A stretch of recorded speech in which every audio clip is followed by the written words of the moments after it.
നമ്മൾ ഇന്ന് ഡിസ്കസ് ചെയ്യാൻ പോകുന്ന ടോപ്പിക്ക് എയർ റെഫ്രിജറേഷൻ സൈക്കിൾസ് എന്നുള്ളതാണ്. നമ്മൾ ഓൾറെഡി കഴിഞ്ഞ വീഡിയോയിൽ റെഫ്രിജറേഷൻ എന്താണെന്ന് കണ്ടിരുന്നു, റെഫ്രിജറേഷൻ്റെ ആപ്ലിക്കേഷൻസും കണ്ടിരുന്നു. അപ്പോൾ നമുക്ക് റെഫ്രിജറേഷൻ പോസിബിൾ ആക്കണം. അപ്പോൾ അതിൽ നമുക്ക് ഒരുപാട് സിസ്റ്റംസ് ഉണ്ട്. അതിലൊന്നാണ് എയർ റെഫ്രിജറേഷൻ സിസ്റ്റം. അതുപോലെ തന്നെ വേപ്പർ കംപ്രഷൻ സിസ്റ്റം ഉണ്ട്, വേപ്പർ അബ്സോർപ്ഷൻ സിസ്റ്റം ഉണ്ട്. അപ്പോൾ നമ്മൾ ആദ്യം എയർ റെഫ്രിജറേഷൻ സിസ്റ്റംസ് ആണ് പഠിക്കുക. അപ്പോൾ ആ ഒരു എയർ റെഫ്രിജറേഷൻ സിസ്റ്റം വർക്ക് ചെയ്യാൻ വേണ്ടി നമ്മൾ യൂസ് ചെയ്യുന്ന സൈക്കിൾസാണ് എയർ റെഫ്രിജറേഷൻ സൈക്കിൾസ്. നമുക്ക് മെയിനായിട്ട് രണ്ട് എയർ റെഫ്രിജറേഷൻ സൈക്കിൾസാണ് പഠിക്കുവാനുള്ളത്. ഒന്ന് റിവേഴ്സ്ഡ് കാർനോട്ട് സൈക്കിൾ, രണ്ട് Bell Coleman cycle or reversed Brayton cycle or Joule cycle. ഈ രണ്ട് സൈക്കിളിൻ്റെയും പ്രത്യേകത, അതോടൊപ്പം തന്നെ എയർ റെഫ്രിജറേഷൻ സൈക്കിൾസ് എന്നാണ് പേര്. ഇവിടെ നമ്മൾ യൂസ് ചെയ്യുന്ന റെഫ്രിജറൻറ്റ് അല്ലെങ്കിൽ വർക്കിംഗ് ഫ്ലൂയിഡ് എന്ന് പറയുന്നത് എയർ ആണ്. ഓക്കെ, അപ്പോൾ നമുക്ക് ആദ്യം റിവേഴ്സ്ഡ് കാർനോട്ട് സൈക്കിളിലേക്ക് പോകാം. ആ പേരിൽ തന്നെയുണ്ട് റിവേഴ്സ്ഡ്. കാർനോട്ട് സൈക്കിൾ നമ്മൾ IC എഞ്ചിൻ്റെ കേസിൽ കണ്ടിരുന്നു. IC എഞ്ചിൻസിലെ പല വർക്കിംഗ് സൈക്കിളിൻ്റെയും ഒരു ഐഡിയൽ സൈക്കിൾ എന്ന രീതിയിലാണ് നമ്മൾ കാർനോട്ട് സൈക്കിളിനെ കാണുക. അതൊരു ആക്ച്വൽ വർക്കിംഗ് സൈക്കിൾ അല്ല, അതൊരു ഐഡിയൽ സൈക്കിളാണ്, ജസ്റ്റ് ഫോർ കമ്പാരിസൺ. അപ്പോൾ ഇവിടെ നമ്മൾ റിവേഴ്സ്ഡ് കാർനോട്ട് എന്ന് പറയുന്നു. IC എഞ്ചിൻ്റെ കാർനോട്ട് സൈക്കിൾ നിങ്ങൾ നോക്കുകയാണെങ്കിൽ നിങ്ങൾക്ക് മനസ്സിലാകും. അവിടെയുള്ള എല്ലാ പ്രോസസ്സും അതിൻ്റെ ആരോ നമ്മൾ മാർക്ക് ചെയ്യുക ക്ലോക്ക് വൈസ് ഡയറക്ഷനിലാകും. റിവേഴ്സ്ഡ് കാർനോട്ട് സൈക്കിളിൽ ആ പേര് പോലെ തന്നെ ഇവിടുത്തെ ആരോ ആൻറ്റി ക്ലോക്ക് വൈസ് ഡയറക്ഷനിലാകും. മീൻസ് ഓരോ പ്രോസസ്സുകളും ആൻറ്റി ക്ലോക്ക് വൈസ് ഡയറക്ഷൻ എന്ന രീതിയിലാണ് പോവുക. നമുക്കത് ഡയഗ്രാം കാണുമ്പോൾ വ്യക്തമായിട്ട് മനസ്സിലാകും. അപ്പോൾ എനിവേ ഇതൊരു ഐഡിയൽ സൈക്കിളാണ്, നമ്മൾ ജസ്റ്റ് ഫോർ കമ്പാരിസൺ ആണ് യൂസ് ചെയ്യുക. നമുക്ക് വായിക്കാം. Refrigerating system working on the reversed Carnot cycle will have the maximum possible coefficient of performance. IC എഞ്ചിനിലെ കാർനോട്ട് സൈക്കിളിൻ്റെ മാക്സിമം എഫിഷ്യൻസി എന്ന രീതിയിൽ, ആ എഫിഷ്യൻസി ഒരിക്കലും 100% അല്ല എന്നിപ്പോൾ ഓർത്തിരിക്കുക. എന്ന് പറയുന്ന പോലെ ഇവിടുത്തെ ഈ റിവേഴ്സ്ഡ് കാർനോട്ട് സൈക്കിളിനും കോയിഫിഷ്യൻ്റ് ഓഫ് പെർഫോമൻസ് എന്ന് പറയുന്നത് മാക്സിമം ആണ്. It is used as the ultimate standard of comparison. Just കമ്പാരിസണിന് വേണ്ടി മാത്രമാണ് നമ്മൾ ഈ ഒരു സൈക്കിൾ യൂസ് ചെയ്യുക. ഇനി ഈ സൈക്കിളിൽ ടോട്ടൽ 4 പ്രോസസ്സ് ഉണ്ട്. 2 ഐസോതെർമൽ പ്രോസസ്സും 2 ഐസെൻട്രോപിക് പ്രോസസ്സും ഉണ്ട്. ഈ എല്ലാ പ്രോസസ്സുകളും റിവേഴ്സിബിളാണ്. റിവേഴ്സിബിൾ എന്ന് പറഞ്ഞാൽ നമുക്കിത് റിവേഴ്സ് ചെയ്യാൻ പറ്റുന്ന പ്രോസസ്സുകളാണ്. Reversible പ്രോസസ്സും irreversible പ്രോസസ്സും. ഇത് ഓൾറെഡി ഒരു ഐഡിയൽ സൈക്കിളാണ്, അതുകൊണ്ട് തന്നെ ഇതിലെ ഓരോ പ്രോസസ്സുകളും നമ്മൾ ഐഡിയലായിട്ടാണ് എടുക്കുക. അപ്പോൾ നമുക്ക് ഈ ഒരു കാർനോട്ട് സൈക്കിളിൽ, റിവേഴ്സ്ഡ് കാർനോട്ട് സൈക്കിളിൽ 2 ഐസോതെർമൽ പ്രോസസ്സും ഉണ്ട്, 2 ഐസെൻട്രോപിക് പ്രോസസ്സും ഉണ്ട്. ഇനി ഈ സൈക്കിളിൽ വർക്ക് ചെയ്യുന്ന റെഫ്രിജറേറ്ററിനെ നമ്മൾ Carnot refrigerator or Carnot heat pump എന്ന് വിളിക്കും. അത് ഹീറ്റ് പമ്പ് ആണ് എങ്കിൽ. ബട്ട് ആക്ച്വലി പ്രാക്ടിക്കലി നമുക്കത് പോസിബിൾ അല്ല ഈ ഒരു സൈക്കിൾ യൂസ് ചെയ്തുകൊണ്ട് ഒരു സിസ്റ്റം വർക്ക് ചെയ്യിപ്പിക്കുക എന്നുള്ളത്. അത് എന്തുകൊണ്ടാണെന്നുള്ളത് നമ്മൾ പറയും. Here the working fluid is air ആണ് നമ്മൾ യൂസ് ചെയ്യുക. ഇനി നമ്മൾ ഈ കാണിച്ചിരിക്കുന്ന സ്കീമാറ്റിക് എന്ന് പറയുന്നത് ഓരോ പ്രോസസ്സുകളാണ് നമ്മുടെ റിവേഴ്സ്ഡ് കാർനോട്ട് സൈക്കിളുള്ളത്. 1 to 2 എന്ന് പറയുന്ന ഒരു പ്രോസസ്സുണ്ട്, 2 to 3 എന്ന് പറയുന്ന ഒരു പ്രോസസ്സുണ്ട്, 3 to 4 എന്ന് പറയുന്ന ഒരു പ്രോസസ്സുണ്ട്, ദെൻ ലാസ്റ്റ് 4 to 1 എന്ന് പറയുന്ന ഒരു പ്രോസസ്സുണ്ട്. അതിൽ 1 to 2 എന്ന് പറയുന്ന പ്രോസസ്സ് ഐസെൻട്രോപിക് കംപ്രഷൻ പ്രോസസ്സാണ്. 2 to 3 എന്ന് പറയുന്നത് ഐസോതെർമൽ ഹീറ്റ് റിജക്ഷൻ പ്രോസസ്സാണ്. ദെൻ 3 to 4 എന്ന് പറയുന്ന പ്രോസസ്സ് ഐസെൻട്രോപിക് എക്സ്പാൻഷൻ പ്രോസസ്സാണ്. ദെൻ ലാസ്റ്റ് 4 to 1 എന്ന് പറയുന്നത് ഐസോതെർമൽ ഹീറ്റ് അബ്സോർപ്ഷൻ പ്രോസസ്സാണ്. ഇതിൽ പ്രോസസ് 4 to 1, അതായത് ഐസോതെർമൽ ഹീറ്റ് അബ്സോർപ്ഷൻ പ്രോസസ്സാണ് നമ്മുടെ റെഫ്രിജറേറ്റിംഗ് എഫക്റ്റിന് കാരണം. മീൻസ് ഈ ഒരു പ്രോസസ്സിലാണ് നമുക്ക് ഏത് സ്പേസ് ആണോ കൂൾ ചെയ്യേണ്ടത് അവിടുന്ന് ഹീറ്റ് QL എന്ന് പറയുന്ന ഹീറ്റ് അബ്സോർബ് ചെയ്യുക. ഇനി process 2 to 3 isothermal heat rejection process. ഈ ഒരു പ്രോസസ്സിലാണ് ഇത് സംഭവിക്കുക, റെഫ്രിജറേറ്റർ ഹീറ്റ് ആ വാം മീഡിയത്തിലേക്ക് റിജക്റ്റ് ചെയ്യുക. നമ്മൾ ഓൾറെഡി റെഫ്രിജറേറ്റർ കണ്ടിരുന്നു. റെഫ്രിജറേറ്റർ സ്പേസിൽ നിന്ന് ഹീറ്റ് അബ്സോർബ് ചെയ്യുന്നു. അപ്പോൾ അതിന് ആ സിസ്റ്റം വർക്ക് ചെയ്യാനൊരു വർക്ക് ഇൻപുട്ട് വേണം, അത് കൊടുക്കുന്നു. ദെൻ ആ വർക്ക് ഇൻപുട്ടും ആ QL കൂടെ ചേർത്ത് QH ആക്കി അത് ഹൈ ടെമ്പറേച്ചർ റിസർവോയറിലേക്ക് കൊടുക്കുന്നു. അപ്പോൾ ഇവിടെ സെയിം കാര്യമാണ് സംഭവിക്കുന്നത്. 4 to 1 QL എന്ന് പറയുന്ന ഹീറ്റ് അബ്സോർബ് ചെയ്യുന്നു. ദെൻ 2 to 3 QH എന്ന് പറയുന്ന ഹീറ്റ് റിജക്റ്റ് ചെയ്യുന്നു. ഇവിടെ നിങ്ങൾ നോക്കുകയാണെങ്കിൽ നിങ്ങൾക്ക് മനസ്സിലാക്കാം, നമ്മുടെ കാർനോട്ട് സൈക്കിളിലെ എല്ലാ പ്രോസസ്സും ഇവിടെ ഉണ്ട്. ആകെ വ്യത്യാസം എന്ന് പറയുന്നത് ഈ ഡയറക്ഷനാണ്, അത് ആൻറ്റി ക്ലോക്ക് വൈസിലാണ്. അപ്പോൾ അതുകൊണ്ടാണ് ഇവിടെ റിവേഴ്സ്ഡ് കാർനോട്ട് സൈക്കിൾ എന്ന് വിളിക്കുക. ഇനി നമുക്ക് അതിൻ്റെ PV ഡയഗ്രാം, റിവേഴ്സ്ഡ് കാർനോട്ട് സൈക്കിളിൻ്റെ PV ഡയഗ്രവും TS ഡയഗ്രവും നമുക്ക് നോക്കാം. അപ്പോൾ PV ഡയഗ്രത്തിൽ 1 2 3 4 1 ഇത്രയാണ് പ്രോസസ്സുകളുള്ളത്. അതിൽ 1 to 2 എന്ന് പറയുന്നത് ഐസെൻട്രോപ്പിക് കംപ്രഷൻ, 2 to 3 എന്ന് പറയുന്നത് ഐസോതെർമൽ ഹീറ്റ് റിജക്ഷൻ, 3 to 4 എന്ന് പറയുന്നത് ഐസെൻട്രോപ്പിക് എക്സ്പാൻഷൻ, 4 to 1 എന്ന് പറയുന്നത് ഐസോതെർമൽ ഹീറ്റ് അബ്സോർഷൻ. നിങ്ങൾ ടെക്സ്റ്റ് ബുക്കിൽ ചിലപ്പോൾ 1 to 2 എന്ന് പറയുന്നത് ഐസോട്രോപിക് കംപ്രഷൻ, 2 to 3 എന്ന് പറയുന്ന ഐസോതെർമൽ കംപ്രഷൻ എന്നൊക്കെ കാണിക്കും. അതിന് കാരണം 2 to 3 വോളിയം കുറയുന്നതുകൊണ്ടാണ്. ബട്ട് നമ്മളിവിടെ ഈ ഒരു സൈക്കിളിൻ്റെ മെയിൻ ഉദ്ദേശം എന്ന് പറഞ്ഞാൽ നമുക്ക് വേണ്ട റെഫ്രിജറേറ്റഡ് സ്പേസിൽ നിന്ന് ഹീറ്റ് അബ്സോർബ് ചെയ്യുക, അതിനെ റിമൂവ് ചെയ്ത് ഹൈ ടെമ്പറേച്ചർ റിസർവോയറിലേക്ക് കൊടുക്കുക. അപ്പോൾ അതുകൊണ്ടാണ് ഞാനിവിടെ 2 to 3 ഐസോതെർമൽ കംപ്രഷൻ എന്ന് വിളിക്കുന്നതിനേക്കാൾ ഉപരി ഐസോതെർമൽ ഹീറ്റ് റിജക്ഷൻ പ്രോസസ്സ് എന്ന് വിളിക്കാൻ കാരണം. അതുപോലെ തന്നെ പ്രോസസ്സ് 4 to 1 ഐസോതെർമൽ എക്സ്പാൻഷൻ, കാരണം അവിടെ വോളിയം കൂടുന്നുണ്ട്, എക്സ്പാൻഷൻ എന്ന് വിളിക്കാതെ ഐസോതെർമൽ ഹീറ്റ് അബ്സോർഷൻ എന്ന് വിളിക്കാൻ കാരണം ഹീറ്റ് അബ്സോർഷനും ഹീറ്റ് റിജക്ഷനുമാണ് നമുക്ക് ഇവിടെ ഇമ്പോർട്ടൻസ് ഉള്ളത്. ക്ലിയർ ആയാലോ? അപ്പോൾ അതിൻ്റെ PV ഡയഗ്രമാണ് ഈ കാണുക. ആ PV ഡയഗ്രത്തിൻ്റെ ആ ഏരിയ എന്ന് പറയുന്നതാണ് നെറ്റ്വർക്ക് ഇൻപുട്ട്. ഇനി നമ്മൾ TS ഡയഗ്രം നോക്കുകയാണ്. TS ഡയഗ്രത്തിൽ നമുക്കറിയാം 1 to 2 എന്ന് പറഞ്ഞാൽ റിവേഴ്സിബിൾ അഡയബാറ്റിക് ഓർ ഐസെൻട്രോപ്പിക് പ്രോസസ്സാണ് 1 to 2. ഐസെൻട്രോപ്പിക് എന്ന് പറഞ്ഞാൽ എൻട്രോപ്പി റിമെയിൻസ് കോൺസ്റ്റൻറ്റ്. അതുകൊണ്ട് 2ലെയും 1ലെയും എൻട്രോപ്പി കോൺസ്റ്റൻ്റ് ആണ്. S2 = S1. 1 to 2. ഇനി 2 to 3 എന്ന് പറയുന്ന പ്രോസസ്സ് ഐസോതെർമലാണ്. അതുകൊണ്ട് അവിടെ ടെമ്പറേച്ചർ കോൺസ്റ്റൻ്റ് ആണ്. അപ്പോൾ അതുകൊണ്ട് T2ലെയും T3ലെയും ടെമ്പറേച്ചർ കോൺസ്റ്റൻ്റ് ആണ്. അത് കോൺസ്റ്റൻ്റ് ആയതുകൊണ്ട് നമ്മൾ അതിനെ TH എന്ന് വിളിക്കുന്നു, high temperature. TH means high temperature എന്ന് നമ്മൾ ഉദ്ദേശിക്കുന്നുള്ളൂ. ഇനി QH 2 to 3 പ്രോസസ്സിൽ QH എന്ന് പറയുന്ന ഹീറ്റ് അറ്റ്മോസ്ഫിയറിലേക്ക് അല്ലെങ്കിൽ സറൗണ്ടിങ്സിലേക്ക് അല്ലെങ്കിൽ കൂളിംഗ് മീഡിയത്തിലേക്ക് ഹീറ്റ് റിജക്റ്റ് ആവുന്നു. ഇനി പ്രോസസ്സ് 3 to 4 അതും ഐസെൻട്രോപ്പിക് എക്സ്പാൻഷൻ പ്രോസസ്സാണ്. അപ്പോൾ അതുകൊണ്ട് തന്നെ S3 = S4 ആയിരിക്കും. ഇനി പ്രോസസ്സ് 4 to 1 അത് ഐസോതെർമലാണ്. അത് ആ പ്രോസസ്സിൽ ഹീറ്റ് അബ്സോർബ് ചെയ്യുന്നു, QL എന്ന് പറയുന്ന ഹീറ്റ് അബ്സോർബ് ചെയ്യുന്നു. 4ലെയും 1ലെയും ടെമ്പറേച്ചർ സെയിം ആയതുകൊണ്ട് T4 = T1 എന്ന് നമുക്ക് പറയാൻ സാധിക്കുന്നു. അതിനെ ചേർത്ത് TL ലോ ടെമ്പറേച്ചർ എന്ന് നമ്മൾ വിളിക്കുന്നു. TH for high temperature, TL for low temperature. Clear ആയാലോ? അപ്പോൾ ഇതാണ് PV ഡയഗ്രാം, TS ഡയഗ്രാം.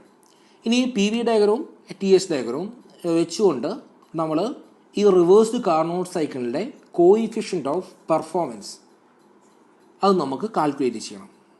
ആ ഡെറിവേഷനിലേക്കാണ് നമ്മളിനി പോകാൻ പോവുക. അതോടൊപ്പം തന്നെ നമുക്ക് ഈ ഓരോ പ്രോസസ്സിൻ്റെ എക്സ്പ്ലനേഷൻ നിങ്ങൾക്ക് മനസ്സിലായി. 1 to 2 എന്താണ്, 2 to 3 എന്താണ്, 3 to 4 എന്താണ്, 4 to 1 എന്താണെന്ന് നിങ്ങൾക്ക് മനസ്സിലായി. ഡയഗ്രം ഓർത്ത് വെക്കുക. ഇനി നമ്മൾ ഓരോ പ്രോസസ്സും ഒന്നും കൂടെ ഇത് പറയും. അതിനുശേഷം നമുക്ക് COPയുടെ ഡെറിവേഷനിലേക്ക് പോകാം. ഇവിടെ ഈ പറയുന്ന കാര്യം നമ്മൾ പറഞ്ഞു തന്നെയാണ്. There absorbs heat isothermally from a low temperature source at TL in the amount of QL. Process 4 to 1 is compressed isentropically to state 2, temperature rises to TH, rejects heat isothermally to a high temperature sink at TH in the amount of QH, process 2 to 3, and expands isentropically to state 4, temperature drops to TL. നമ്മൾ പറഞ്ഞ കാര്യങ്ങൾ തന്നെയാണ്. Heat absorb ചെയ്യുന്നു, അതിനുശേഷം heat absorb ചെയ്ത ആ എയറിനെ ഐസോട്രോപ്പിക്കലി compress ചെയ്തു, ഒരു ഹൈ ടെമ്പറേച്ചറിലേക്ക് മാറ്റുന്നു, എന്നിട്ട് ഐസോതെർമലി ഹീറ്റ് റിജക്റ്റ് ചെയ്യുന്നു, എഗെയിൻ അതിനെ എക്സ്പാൻഡ് ചെയ്യിപ്പിച്ച് ആ ലോ ടെമ്പറേച്ചറിലേക്ക് കൊണ്ടുവരുന്നു. ഈ കാര്യങ്ങളാണ് പറഞ്ഞത്. ഇനി പ്രോസസ് 1 2 നമ്മളൊന്നുകൂടെ പറയുന്നു. അത് ഐസോട്രോപിക് കംപ്രഷൻ പ്രോസസ്സാണ്. അവിടെ എൻട്രോപ്പി റിമെയിൻസ് കോൺസ്റ്റൻ്റ് ആണ്. അതുകൊണ്ട് S1 = S2 എന്ന് നമുക്ക് പറയാം. Then pressure and temperature increases. അവിടെ പ്രഷറും കംപ്രഷൻ ആയതുകൊണ്ട് പ്രഷറും ടെമ്പറേച്ചറും ഇൻക്രീസ് ചെയ്യുന്നു, വോളിയം ഡിക്രീസ് ചെയ്യുന്നു. ഐസോട്രോപിക് ആയതുകൊണ്ട് തന്നെ no heat is absorbed or rejected by the air. അവിടെ ഹീറ്റ് ഇൻട്രാക്ഷൻ നടക്കത്തില്ല. ദെൻ ലാസ്റ്റ് പോയിൻ്റാണ് temperature increases from TL to TH. Compress ചെയ്ത് ലോ ടെമ്പറേച്ചറിലിരിക്കുന്ന എയറിനെ ഒരു ഹൈ ടെമ്പറേച്ചറിലേക്ക് മാറ്റുന്നു, TH എന്ന് പറയുന്ന ഹൈ ടെമ്പറേച്ചറിലേക്ക് മാറ്റുന്നു. ഇതാണ് process 1 to 2. Next process 2 to 3. നമുക്കറിയാം അത് ഐസോതെർമൽ ഹീറ്റ് റിജക്ഷൻ പ്രോസസ്സാണ്. അവിടെ ടെമ്പറേച്ചർ റിമെയിൻസ് കോൺസ്റ്റൻ്റ് ആണ്. ആ ടെമ്പറേച്ചറിനെ നമ്മൾ TH എന്ന് വിളിക്കുന്നു. T2 = T3 ആണ്. ദെൻ പ്രഷർ ഇൻക്രീസ് ചെയ്യുന്നു, പക്ഷെ വോളിയം കുറയുന്നു. അതോടൊപ്പം തന്നെ എൻട്രോപ്പി എന്ന് പറയുന്നത് ഡിക്രീസ് ചെയ്യുന്നു. കാരണം ഹീറ്റ് റിജക്ഷൻ സംഭവിക്കുന്നതുകൊണ്ടാണ് എൻട്രോപ്പി ഡിക്രീസ് ചെയ്യുന്നത്. ഇനി heat is rejected to the surroundings. ഇനി എത്ര എമൗണ്ട് ആണ് ഹീറ്റ് റിജക്റ്റ് ചെയ്തേ എന്നുള്ളത് QH = അതിൻ്റെ ഇക്വേഷനാണ് TH, ആ high temperature TH × S2 - S3. 2-ലെ എൻട്രോപ്പിയാണ് S2, 3-ലെ എൻട്രോപ്പിയാണ് S3. S2 greater than S3 ആണ്. അതുകൊണ്ടാണ് QH = TH × S2 - S3 എന്ന് എഴുതിയിരിക്കുക. ഇനി നെക്സ്റ്റ് പ്രോസസ്സാണ് പ്രോസസ് 3 to 4. അത് നമുക്കറിയാം ഐസോട്രോപിക് എക്സ്പാൻഷൻ പ്രോസസ്സാണ്. അവിടെയും എൻട്രോപ്പി റിമെയിൻസ് കോൺസ്റ്റൻ്റ് ആണ്. S3 = S4. Pressure and temperature decreases, volume increases. ഇതെല്ലാം നമ്മൾ ആ ഡയഗ്രത്തിൽ കണ്ട് ഡയഗ്രം നോക്കി എഴുതിയിരിക്കുന്നതാണ്. No heat is absorbed or rejected by the air. Isotropic ആയതുകൊണ്ട് ഹീറ്റ് അബ്സോർഷനോ ഹീറ്റ് റിജക്ഷനോ നടക്കത്തില്ല. Last point temperature decreases from TH to TL. High ടെമ്പറേച്ചറിൽ നിന്ന് ലോ ടെമ്പറേച്ചറിലേക്ക് ഈ എക്സ്പാൻഷൻ മൂലം ടെമ്പറേച്ചർ കുറയുന്നു. ദെൻ ലാസ്റ്റ് പ്രോസസ്സാണ് process 4 to 1. Isothermal heat absorption process. ഈ ഒരു പ്രോസസ്സിലാണ് നമുക്ക് വേണ്ട റെഫ്രിജറേറ്റിംഗ് എഫക്റ്റ് ഉള്ളത്. കാരണം ഹീറ്റ് നമുക്ക് വേണ്ട സ്പേസ് എന്താണോ സ്പേസിൽ ആ സ്പേസിൽ നിന്ന് ഹീറ്റ് അബ്സോർബ് ചെയ്യുന്നു. Process 4 to 1. അപ്പോൾ isothermal heat absorption process, temperature remains constant, TL = T4 - T1. നമുക്കറിയാം 4 1 ഈ രണ്ടിലെയും ടെമ്പറേച്ചർ സെയിം ആണ്. അതോടൊപ്പം തന്നെ ഈ രണ്ട് ടെമ്പറേച്ചറിനെ നമ്മൾ TL എന്ന് പറയുന്ന ഒരു ലോ ടെമ്പറേച്ചർ എന്ന രീതിയിൽ കാണിക്കുന്നു. Then pressure decreases and volume increases. Entropy increases, കാരണം ഹീറ്റ് അബ്സോർബ് ചെയ്യുന്നതുകൊണ്ട് എൻട്രോപ്പി കൂടുന്നു. Heat is absorbed from the space to be cold. ഇനി എത്ര എമൗണ്ട് ആണ് ഹീറ്റ് അബ്സോർബ് ചെയ്തത്? Heat absorbed QL = TL, low ടെമ്പറേച്ചറാണ് TL × S1 - S4. S1 ആണ് 1-ലെ entropy, S4 ആണ് 4-ലെ എൻട്രോപ്പി. S1 - S4 ആണ് ഇൻറ്റു TL ചെയ്യുമ്പോൾ നമുക്ക് എത്ര എമൗണ്ട് ആണ് ഹീറ്റ് അബ്സോർബ് ചെയ്തത് എന്നുള്ളത് കിട്ടും. ഇനി ഈ നൊട്ടേഷൻസ് QL എന്നോ TL എന്നോ അത് നിങ്ങൾക്ക് ഇഷ്ടമുള്ള നൊട്ടേഷൻ കൊടുക്കാം. ഞാനിവിടെ ഇത് കൊടുത്തിരിക്കുന്നു എന്ന് മാത്രം. ഇനി നമുക്ക് എത്ര എമൗണ്ട് ആണ് വർക്ക് നമ്മൾ ഈ ഒരു സിസ്റ്റത്തിലേക്ക് കൊടുത്തത് നോക്കാം. W net in നമ്മൾ ഓൾറെഡി നേരത്തെ പറഞ്ഞാണ് റെഫ്രിജറേറ്ററിൻ്റെ കേസിൽ വർക്ക് ഇൻപുട്ട് എന്ന് പറയുന്നത് heat rejected minus heat absorbed ആണ്.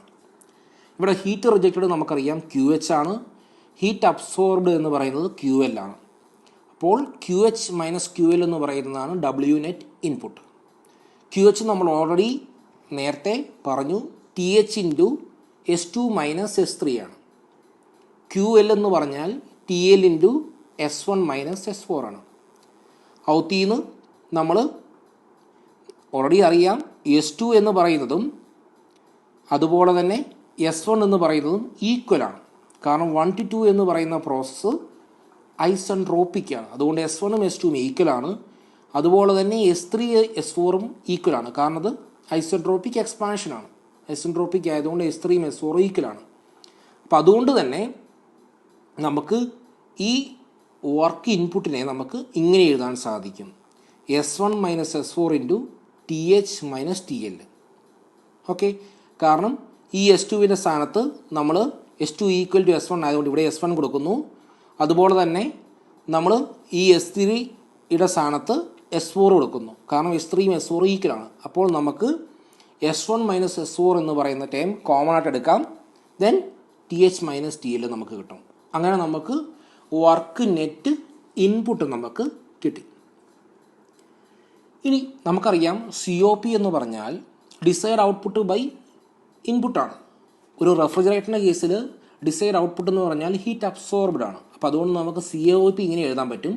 Heat absorbed divide by work input. Heat absorbed എന്താണ്? നമ്മൾ നേരത്തെ ഇക്വേഷൻ എഴുതി TL into S1 minus S4. അതാണ് heat absorbed divide by work input. നമ്മൾ ഓൾറെഡി കണ്ടു S1 minus S4 into TH minus TL. അതാണ് work input. ഇനി ഇവത്തിൽ നിന്ന് നമുക്ക് എഴുതാൻ സാധിക്കും എന്ത്? S1 മൈനസ് S4 മുകളിലും താഴെയും കോമൺ ആയതുകൊണ്ട് നമുക്ക് TL divide by TH minus TL എന്ന് എഴുതാൻ സാധിക്കും. അതായത് COP എന്ന് പറഞ്ഞാൽ TL low temperature divide by high temperature minus low temperature. ഇതാണ് റിവേഴ്സ്ഡ് കാർനോട്ട് സൈക്കിളിൻ്റെ കോയിഫിഷ്യൻ്റ് ഓഫ് പെർഫോമൻസ്. ഇനി നമ്മൾ ഔത്തിന്ന് ആ ഇക്വേഷനെ നമ്മൾ ഈ ഒരു ഫോർമാറ്റിലേക്ക് മാറ്റിയെന്ന് മാത്രം. അതുപോലെ തന്നെ COP ഓഫ് ദ ഹീറ്റ് പമ്പിനും എഴുതിയെന്ന് മാത്രം. COP of the heat pump എന്ന് പറയുമ്പോൾ എന്ത് നമ്മൾ എഴുതും? COP of the heat pump എന്ന് പറയുമ്പം അവിടെ ഹീറ്റ് റിജക്റ്റിനാണ് ഇമ്പോർട്ടൻസ്. അതായത് ഇവിടെ ഈ ഹീറ്റ് അബ്സോർബ്ഡ് മാറിയിട്ട് അവിടെ ഹീറ്റ് റിജക്റ്റഡ് QH ആവും. QH divide by work input ആകും. അപ്പോൾ നമുക്കിവിടെ TH കിട്ടും. TLൻ്റെ സ്ഥാനത്ത് TH വരും എന്നൊരു വ്യത്യാസം മാത്രമേ ഉള്ളൂ. നമ്മളത് മെൻഷൻ ചെയ്യാത്തതിൻ്റെ കാരണം നമുക്കവിടെ അത്ര ഇമ്പോർട്ടൻസ് അല്ല. കാരണം നമ്മളിവിടെ ഡിസ്കസ് ചെയ്യുന്നത് റെഫ്രിജറേറ്ററാണ്. ഓക്കെ, അപ്പോൾ എനിവേ നമുക്ക് ഈ COP നോക്കുകയാണെങ്കിൽ COP റെഫ്രിജറേറ്റർ ആയാലും COP ഹീറ്റ് പമ്പ് ആയാലും നമുക്ക് നോക്കിയപ്പം ആ COPയിലുള്ള ടേംസ് എന്ന് പറഞ്ഞാൽ ലോ ടെമ്പറേച്ചറും ഹൈ ടെമ്പറേച്ചറും മാത്രമേ ഉള്ളൂ. ഇനി നമുക്ക് റെഫ്രിജറേറ്ററിൻ്റെ കേസ് എടുക്കാം. റെഫ്രിജറേറ്ററിൻ്റെ കേസിൽ TL divide by TH minus TL. അപ്പോൾ COP ഓഫ് ദ റെഫ്രിജറേറ്റർ കൂടാൻ രണ്ട് മാർഗങ്ങളുണ്ട്. ഒന്ന് TL ലോ ടെമ്പറേച്ചർ എന്ന് പറയുന്നത് കൂടുക. ലോ ടെമ്പറേച്ചർ കൂടിക്കഴിഞ്ഞാൽ COP കൂടും. ഓക്കെ, ഇനി അതുപോലെ തന്നെ രണ്ടാമത്തെ കാര്യമാണ് TH എന്ന് പറഞ്ഞാൽ സറൗണ്ടിങ് ടെമ്പറേച്ചർ. TH കുറയുക. TH കുറഞ്ഞു കഴിഞ്ഞാൽ എന്ത് സംഭവിക്കും? അപ്പോഴും ഈ ടേം കുറയുന്നത് മൂലം COP കൂടും. കാരണം അടിയത്തെ ഈ ഒരു ടൈം ചെറുതാകുമ്പോൾ COP കൂടും. അപ്പോൾ അതാണ് ഇവിടെ എഴുതി വെച്ചിരിക്കുന്നത്. ബോത്ത് COPs റെഫ്രിജറേറ്ററിൻ്റെ ആയാലും ഹീറ്റ് പമ്പിൻ്റെ ആയാലും increases as the difference between the two temperature decreases. എന്ന് പറഞ്ഞാൽ TL റൈസ്, ലോ ടെമ്പറേച്ചർ എന്ന് പറയുന്ന TL കൂടിയാലോ അല്ലെങ്കിൽ TH കുറഞ്ഞാലോ എന്ത് സംഭവിക്കും? COP കൂടും. നമുക്കതിൽ നിന്ന് പ്രാക്ടിക്കലി കാണാം. അതായത് നമ്മുടെ ഫ്രിഡ്ജുണ്ട്. ഫ്രിഡ്ജിനകത്തെ ടെമ്പറേച്ചർ ഫോർ എക്സാമ്പിൾ TL ആണ്. നമ്മുടെ ആംബിയൻ ടെമ്പറേച്ചർ എന്ന് പറയുന്നത് TH ആണ്. ഇപ്പം നമ്മുടെ ഫ്രിഡ്ജ് ഒരു 20 ഡിഗ്രി സെൽഷ്യസ് ആണ് അകത്തെ ടെമ്പറേച്ചർ വേണ്ടത്. TL എന്ന് പറഞ്ഞാൽ 20 ഡിഗ്രി സെൽഷ്യസ് വേണം. ആ രീതിയിൽ സെറ്റ് ചെയ്തു. ഇനി വേറൊരാൾ സെറ്റ് ചെയ്തു ഈ അകത്തെ ടെമ്പറേച്ചർ എന്ന് പറയുന്നത് ഒരു -10 വേണം. അതായത് TL എന്ന് പറഞ്ഞാൽ -10 വേണം. ഈ രണ്ട് കേസിലും ആംബിയൻ ടെമ്പറേച്ചർ എന്ന് പറഞ്ഞാൽ ഒരു 27 ഡിഗ്രി സെൽഷ്യസ് ആണെന്ന് വെക്കുക. അങ്ങനെയെങ്കിൽ നമുക്ക് ഇതിലേത് സിസ്റ്റം, അതായത് ഒരു 20 ഡിഗ്രി സെൽഷ്യസ് ഉള്ള റെഫ്രിജറേറ്റർ സ്പേസ് ഉള്ളപ്പോഴോ അല്ലെങ്കിൽ ഒരു -10 ഡിഗ്രി സെൽഷ്യസ് ഉള്ള ഒരു റെഫ്രിജറേറ്റർ സ്പേസ് ഉള്ളപ്പോഴോ ഇതിലെവിടെയായിരിക്കും നമുക്ക് വേണ്ട വർക്ക് കൂടുക സ്വാഭാവികമായിട്ടും -10 ഉള്ളിടത്തായിരിക്കും. കാരണം എന്താ, ലോ ടെമ്പറേച്ചർ TL-ൻ്റെ വാല്യൂ കുറയും തോറും എന്ത് സംഭവിക്കുന്നു, COP കുറയുക ചെയ്യുന്നത്. TL കുറയുന്നു മീൻസ് COP കുറയുന്നു, അതോടൊപ്പം തന്നെ നമ്മുടെ വർക്ക് ഇൻപുട്ട് എന്ന് പറയുന്നത് കൂടുന്നു. അപ്പം അതുകൊണ്ട് തന്നെ നമ്മുടെ ഫ്രിഡ്ജിനകത്തെ ആ ടെമ്പറേച്ചർ നമ്മൾ കുറയ്ക്കും തോറും എന്ത് സംഭവിക്കുന്നു, നമുക്ക് വേണ്ട ഇലക്ട്രിസിറ്റി കൺസംഷൻ അല്ലെങ്കിൽ വർക്ക് ഇൻപുട്ട് കൂടുന്നു. ഓക്കെ, ഇനി അതാണ് TL-ൻ്റെ ഇമ്പോർട്ടൻസ്. അപ്പം നമ്മൾ ഒരു റെഫ്രിജറേറ്റർ എടുക്കുന്നു. ആ റെഫ്രിജറേറ്റർ ഒരു -10°C വർക്ക് ചെയ്യുന്നതാണെന്ന് കരുതുക. ഇനി നമ്മൾ ഇതേ റെഫ്രിജറേഷൻ സിസ്റ്റം ഒരു AC-ക്ക് വേണ്ടി യൂസ് ചെയ്യുന്നു. ആ AC ഒരു 16°C വർക്ക് ചെയ്യുന്നത് വെക്കുക. ഈ രണ്ടും തമ്മിൽ കമ്പയർ ചെയ്യുമ്പം നമുക്ക് വർക്ക് ഇൻപുട്ട് അല്ലെങ്കിൽ ഇലക്ട്രിസിറ്റി കൺസംഷൻ കൂടുതൽ വേണ്ടതും ഈ പറയുന്ന ഒരു -°C അല്ലെങ്കിൽ വളരെ ലോ ടെമ്പറേച്ചർ ഇരിക്കുന്ന ഒരു സിസ്റ്റത്തിനായിരിക്കും. AC-യെ സംബന്ധിച്ച് ഇലക്ട്രിസിറ്റി കൺസംഷൻ കുറവ് വരും. കാരണം മറ്റേത് വളരെ ലോ ടെമ്പറേച്ചർ ആയതുകൊണ്ട് തന്നെ നമുക്ക് അവിടെ വേണ്ട വർക്ക് ഇൻപുട്ട് കൂടുന്നു, TL കുറയുന്നത് മൂലം. ഓക്കെ, അപ്പോൾ അതാണ് TL-ൻ്റെ ഇമ്പോർട്ടൻസ്. അപ്പോൾ TL കൂടിക്കഴിഞ്ഞാൽ നമുക്ക് COP കൂടും. COP മീൻസ് പെർഫോമൻസ് കൂടും എന്നുള്ളതാണ്. ഇനി അടുത്തത് TH-ൻ്റെ ഇമ്പോർട്ടൻസ് നോക്കാം. TH എന്ന് പറഞ്ഞാൽ സറൗണ്ടിങ്സ് ടെമ്പറേച്ചറാണ്. ഈ സറൗണ്ടിങ്സ് ടെമ്പറേച്ചർ കുറഞ്ഞു കഴിഞ്ഞാൽ നമുക്കറിയാം സ്വാഭാവികമായിട്ടും സറൗണ്ടിങ്സ് ടെമ്പറേച്ചർ കുറഞ്ഞു കഴിഞ്ഞാൽ ഈ ടൈം ചെറുതാകും, അങ്ങനെയെങ്കിൽ COP കൂടും. ഇനി നമ്മൾ പ്രാക്ടിക്കലി ചിന്തിക്കുകയാണ് എങ്കിൽ നമ്മൾ നമ്മുടെ അറ്റ്മോസ്ഫിയർ എടുക്കുന്നു. നമ്മുടെ അറ്റ്മോസ്ഫിയറിലെ ടെമ്പറേച്ചർ കുറയും തോറും എന്നുവെച്ചാൽ ഒരു മഴക്കാലമാണ് എന്ന് കരുതുക. അങ്ങനെയെങ്കിൽ ഈ നമ്മുടെ ഫ്രിഡ്ജിൽ നിന്ന് റിജക്റ്റ് ചെയ്യുന്ന ഹീറ്റ് നമ്മുടെ എയറിലേക്ക് നമുക്ക് ഈസി ട്രാൻസ്ഫർ ചെയ്യാൻ പറ്റും. കാരണം ഓൾറെഡി അത് എയർ ലോ ടെമ്പറേച്ചറിലാണ് ഇരിക്കുന്നത്, അല്ലെങ്കിൽ സറൗണ്ടിങ്സ് ലോ ടെമ്പറേച്ചറിലാണ് ഇരിക്കുന്നത്. ഇനി നമ്മുടെ സറൗണ്ടിങ്സ് വളരെ ചൂടായിട്ടിരുന്നാലോ, ഓൾറെഡി ചൂടായ ഹീറ്റാണ് ഫ്രിഡ്ജ് റിലീസ് ചെയ്യുന്നത്, ആംബിയൻറ്റും ചൂടായിട്ടിരിക്കുന്നു. അങ്ങനെയെങ്കിൽ ആ ഹീറ്റ് ട്രാൻസ്ഫർ എഫക്റ്റീവ് ആയിരിക്കില്ല. അപ്പോൾ അതുകൊണ്ട് എന്ത് സംഭവിക്കും, അത് ഫ്രിഡ്ജിൻ്റെ പെർഫോമൻസിനെ ബാധിക്കും. അതുകൊണ്ട് തന്നെയാണ് നമ്മൾ ഫ്രിഡ്ജിൻ്റെ ബാക്ക് സൈഡ്, അതായത് എവിടെയാണോ ഹീറ്റ് റിജക്റ്റ് ചെയ്യുന്ന ആ പോർഷൻ, അത് നമ്മൾ ഭിത്തിയോട് ചേർത്ത് വെക്കരുതെന്ന് പറയാൻ കാരണം, ഭിത്തിയോട് ചേർത്ത് വെച്ചാൽ എന്ത് സംഭവിക്കും, അവിടുത്തെ എയർ സർക്കുലേഷൻ കുറവാണ്. അതുകൊണ്ട് തന്നെ അവിടുത്തെ എയർ വീണ്ടും വീണ്ടും ഹീറ്റ് ആയിക്കൊണ്ടിരിക്കും. അപ്പോൾ ആ ഒരു അറ്റ്മോസ്ഫിയർ, ആ ഒരു പോർഷനിലുള്ള എയർ ഹീറ്റ് ആയിക്കൊണ്ടിരിക്കും. അപ്പോൾ അത് ഹീറ്റ് ആയിക്കൊണ്ടിരിക്കുന്നത് കൊണ്ട് തന്നെ TH എന്ന് പറയുന്ന വാല്യൂ, സറൗണ്ടിങ്സ് ടെമ്പറേച്ചർ എന്ന് പറയുന്നത് കൂടുതലായിരിക്കും. അപ്പോൾ അതുകൊണ്ട് അത് നമ്മുടെ COP, ആ ഒരു ഫ്രിഡ്ജിൻ്റെ പെർഫോമൻസിനെ ബാധിക്കും. അതുകൊണ്ടാണ് ഫ്രിഡ്ജ് നമ്മൾ ഭിത്തിയോട് ചേർത്ത് വെക്കരുത്, അല്ലെങ്കിൽ എയർ സർക്കുലേഷനുള്ള പോർഷനിൽ വേണം വെക്കാൻ എന്ന് പറയുന്നതിന് കാരണം. അപ്പോൾ ഇതാണ് TL-ൻ്റെയും TH-ൻ്റെയും ഇമ്പോർട്ടൻസ്. ഓക്കെ, ഇനി നെക്സ്റ്റ് പോയിന്റ് നമുക്ക് വായിക്കാം. The reversed Carnot cycle is the most efficient refrigeration cycle operating between 2 specified temperature limits. അപ്പം നമുക്ക് റിവേഴ്സ്ഡ് കാർനോട്ട് സൈക്കിളാണ് ഏറ്റവും എഫിഷ്യൻ്റ് ആയിട്ടുള്ളത്. റിവേഴ്സ്ഡ് കാർനോട്ട് സൈക്കിൾ ആകെ 2 ടെമ്പറേച്ചറേ പറയുന്നുള്ളൂ, COP-യിൽ പോലും TL-ഉം TH-ഉം. ഇനി നമുക്ക് നോട്ട് ചെയ്യാം ഒരു കാര്യം. The reversed Carnot cycle is not a suitable model for refrigeration cycles. അതായത് റിവേഴ്സ്ഡ് കാർനോട്ട് സൈക്കിൾ ഞാൻ തുടക്കത്തിലേ പറഞ്ഞു ഒരു ഐഡിയൽ സൈക്കിളാണ്. അതൊരിക്കലും നമുക്ക് പ്രാക്ടിക്കലി പോസിബിൾ ആയിട്ടുള്ള ഒന്നല്ല. എന്തുകൊണ്ട്? The isentropic process of the cycle require high speed while the isothermal process require an extremely low speed. അതായത് 1 to 2 എന്ന ഐസെൻട്രോപിക് കംപ്രഷൻ നല്ല സ്പീഡിൽ നടക്കണം. 2 to 3 എന്ന് പറയുന്ന ഐസോതെർമൽ പ്രോസസ്സ് വളരെ ലോ സ്പീഡിൽ നടക്കണം.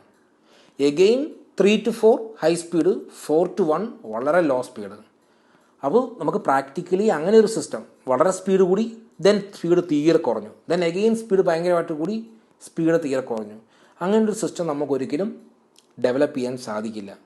അത് പ്രാക്ടിക്കലി പോസിബിൾ അല്ല. ഇപ്പോൾ നമ്മുടെ എഞ്ചിൻ തന്നെ എടുത്താലും എഞ്ചിനിലെ കാർനോട്ട് സൈക്കിളും ഇതേ ലിമിറ്റേഷൻ തന്നെയാണ്. ഐസോട്രോപിക്കെല്ലാം സ്പീഡിൽ നടക്കണം, ഐസോതെർമലെല്ലാം വളരെ സ്ലോയിൽ നടക്കണം. എന്ന് പറഞ്ഞാൽ ഒന്ന് സ്പീഡ് കൂടി സഡനായിട്ട് സ്പീഡ് ഡ്രോപ്പ് ചെയ്യുന്നു, എഗെയിൻ സ്പീഡ് കൂടി സ്പീഡ് ഡ്രോപ്പ് ചെയ്യുന്നു.